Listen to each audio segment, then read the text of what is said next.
Ingin belajar bisnis dan investasi untuk anak muda?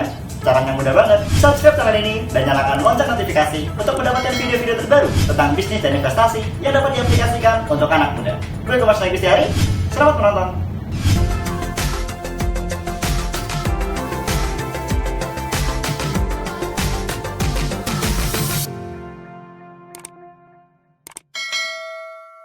Halo teman-teman, balik lagi di channel YouTubeku Mas Nazik. Kali ini kita akan belajar bagaimana passion kita bisa menghasilkan uang ya. Karena gue sendiri juga sebagai seorang pengusaha yang berangkat dari passion teman-teman.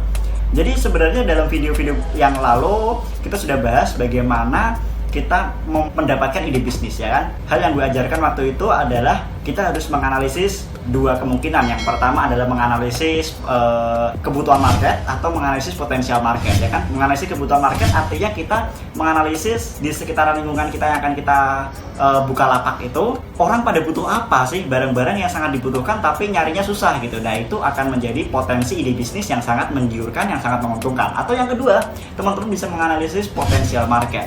Nah kalau menganalisis potensial market ini, teman-teman bisa menjual passionnya teman-teman gitu loh. Jadi kita memiliki sesuatu yang akan kita jual, tapi kita nggak tahu tempat yang paling laris di mana gitu untuk menjual barang ini atau untuk menjual skill atau jasa ini. Nah ini kita harus menganalisis potensial marketnya, lokasi market di mana barang ini bakal laku. Contoh ya, misal teman-teman suka dengan kertas, teman-teman dari kecil itu suka menggambar, suka mencetak kertas menjadi buku atau note atau dan lain sebagainya gitu kan ya. Teman-teman harus mencari lokasi mana yang barang-barang semacam itu bakal laris manis gitu.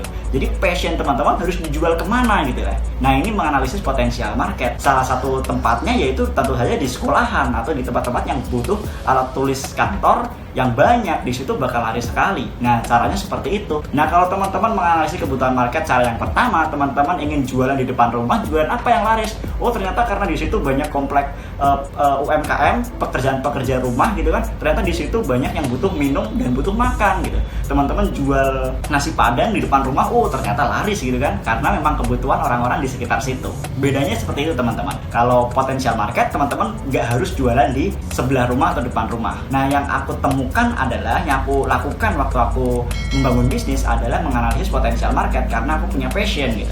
Aku punya passion teman-teman di bidang digital. Hal-hal yang berhubungan dengan gambar, hal-hal yang berhubungan dengan desain, hal-hal yang berhubungan dengan berhubungan dengan desain grafis itu aku sangat suka sekali.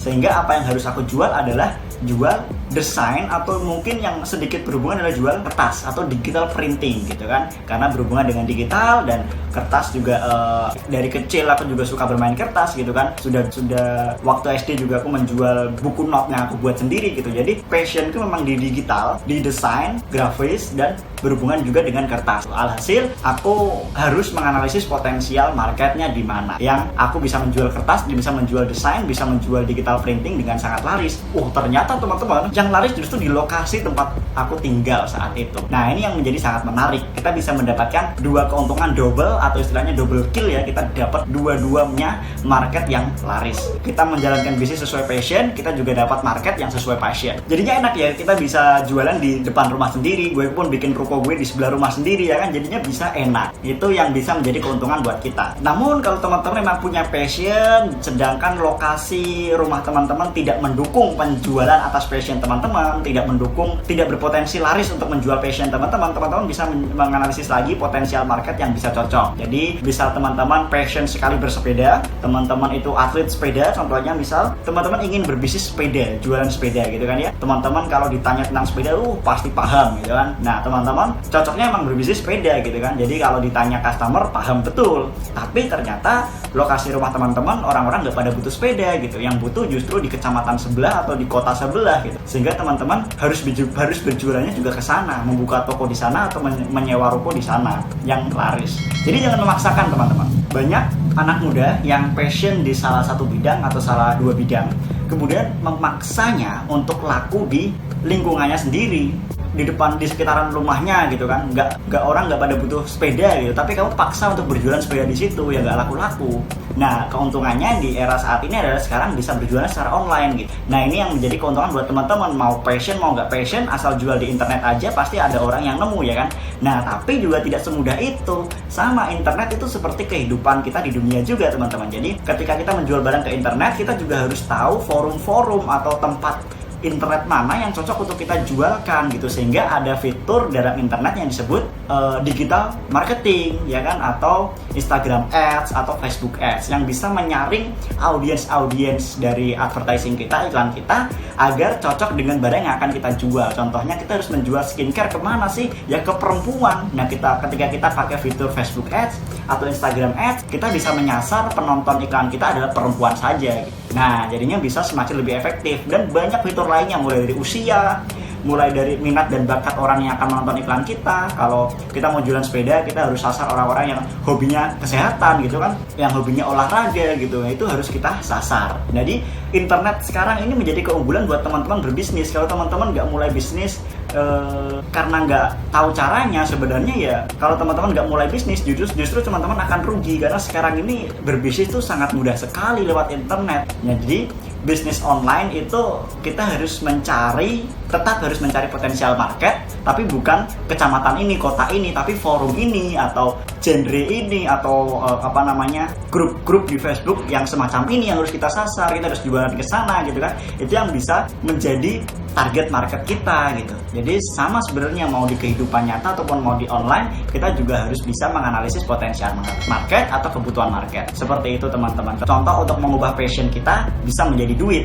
Kalau teman-teman passion di apalagi misal di desain atau digital seperti aku, juga bisa menawarkan jasa secara online, bisa di Fastwork atau di tempat-tempat freelancer lainnya, dan menjual jasanya di sosial media atau di website freelancer ya kan. Bisa teman-teman jual passion teman-teman di sana. Kalau teman-teman nggak mau buka offline di depan rumah ataupun di lokasi-lokasi yang offline harus menyewa ruko, teman-teman bisa jual secara online. Itu malah lebih irit, nggak harus keluar modal ya kan. Jadi cara merubah passion kita bisa menjadi duit adalah dengan menemukan peluang yang ada lah ya. Dan tentunya kita harus selalu mempelajari tentang passion kita, harus selalu mendalami dan belajar terus tentang passion kita agar terus bisa mengambil informasi yang baru, bisa memberikan pelayanan yang selalu lebih baik ke depannya gitu kan, sehingga pelanggan merasa puas dan akan menjadi pelanggan yang loyal. Jika di lokasi sekitaran rumah teman-teman mungkin orang-orang pada butuh digital printing, sedangkan di sana tuh digital printing jauh, teman-teman bisa buka tempat untuk digital printing, karena mungkin teman-teman juga punya jasa untuk desain grafis. Jangan semudah itu membuat passion kita bisa menjadi uang. Daripada passion kita hanya dijadikan hobi, gak menghasilkan uang, justru akan merugikan bagi kita sendiri ya kan. Sehingga konklusinya atau kesimpulannya adalah kita pertama harus punya passion terlebih dahulu, harus kita tentukan. Tapi Kak Kom, aku merasa gak punya passion, kemana-mana aku rasanya passion itu, passion ini gitu, gak tahu yang cocok yang mana gitu. Ya teman-teman harus terus explore, dimana teman-teman bisa sangat nyaman berpassion di situ, bisa sangat nyaman berkecimpung dengan dunia itu, bisa sangat ahli ketika disuruh membahas tentang hal itu. Dieksplor terus aja, nanti pasti bakal ketemu. Nah, kalau udah ketemu, yang kedua teman-teman harus menganalisis potensial marketnya atau kebutuhan marketnya, apakah sesuai dengan passion teman-teman, atau teman-teman mulai secara online menjual jasa passion teman-teman tersebut. Dan selalu saksikan videoku tentang cara berjualan online biar laris ya, agar teman-teman bisa tahu caranya bagaimana biar dapat uangnya cepat. Dan teman-teman harus selalu mengambil skill atau mendalami passion teman-teman agar menjadi sangat ahli. Pasti akan menjadi duit. Gue Mas Rizari, bye-bye.